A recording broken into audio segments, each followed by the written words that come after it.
நேற்று மதுரை மாவட்ட காங்கிரஸ் ஒரு கூட்டம் நடத்தி தீர்மானம் நிறைவேற்றிருக்காங்க.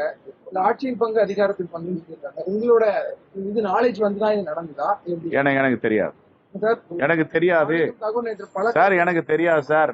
எங்க அகில இந்திய காங்கிரஸ் கமிட்டி தலைமை என்ன வழிகாட்டுகிறதோ அந்த வழிகாட்டுதல் படி இயங்குறவன் தான் செல்வ பெருந்தகை, தமிழ்நாடு காங்கிரஸ் கமிட்டி தலைவர்.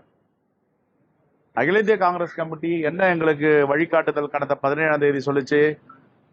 யாரும் பொது வெளியில் கூட்டணியை பற்றி பேசக்கூடாது. கிளியரா ராகுல் காந்தி அவர்கள் சொல்லியிருக்கிறார், மல்லிகார்ஜுன கார்கே அவர்கள் சொல்லியிருக்கிறார், வேணுகோபால் அவர்கள் சொல்லியிருக்கார். இப்ப ராகுல்ஜியை விட மல்லிகார்ஜுன கார்கேயை விட யாராவது பெரியவங்க இருக்கிறாங்களான்னு எனக்கு தெரியல.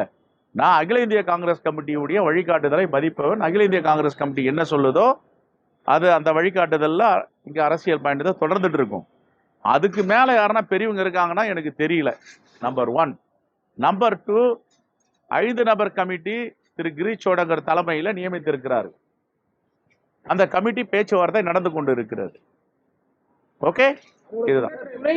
துணை நிற்கிறோம் சொல்றாங்க. ஆனா நாடாளுமன்றத்துல வெளியில வந்ததெல்லாம் நாங்க தான், திமுக வரல அப்படிங்கறத மாணிக்கம் தாக்கூர் சொல்லியிருக்காரு. அது சொல்லக்கூடிய கருத்து ஏற்றுக்கொள்ளக்கூடிய வகையில் தானே சார்? ஒரு நிமிஷம். அது எங்க அகில இந்திய தலைமை பேசும்.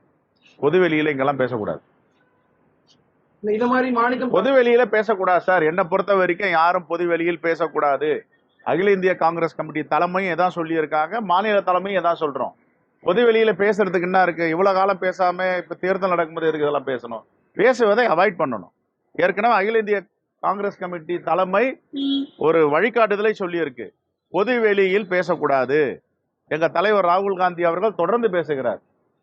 நீங்க பொதுவெளியில எதை பேசணுமோ பேசணும். அறைக்குள்ள பேசுறத பொதுவெளியில பேசினா எங்களுக்கு என்ன தேவைன்றது எங்களுக்கு தாயும் தந்தையுமாக இருக்கின்ற அகில இந்திய காங்கிரஸ் கமிட்டி கிட்ட சொல்லுவோம். நாங்க அவங்க வழிகாட்டுதல் தான் நடக்கணும். எனக்கு பேச தெரியும், நான் என்ன ஒன்னாலும் உங்க முன்னாடி பேசினேன்னா அதுக்கு எதுக்கு கூட்டணி? அதுக்கு என்ன முறை? அது என்ன ஜனநாயகம்? ஒரே ஒரு தேர்தல் தொடர்பாகவே நீங்க பொது வெளியில பேச வேணாம்னு டெல்லியிலே சொல்லியிருந்தீங்க, தமிழ்நாட்டிலே பல இடங்கள்ல சொல்லியிருந்தீங்க. பிரவீன் சக்கரவர்த்தியா இருக்கட்டும், இல்ல மாணிக்கம் தாக்கூரா இருக்கட்டும், பலரும் இது மாதிரி செய்யறாங்க. மாநில தலைவரா நீங்க நடவடிக்கை எடுப்பீங்களா சார்? நான் இன்னைக்கு அது விஷயமா தான் கூப்பிட்டு இருக்காங்க. இன்னைக்கு பேச போறோம், ஆலோசனை செய்வோம். ஜனநாயகத்துக்கு முரணாக, அகில இந்திய காங்கிரஸ் வழிகாட்டுதலுக்கு முரணாக யார் நடந்தாலும் தவறு தான். நான் சந்திக்கிறேன்.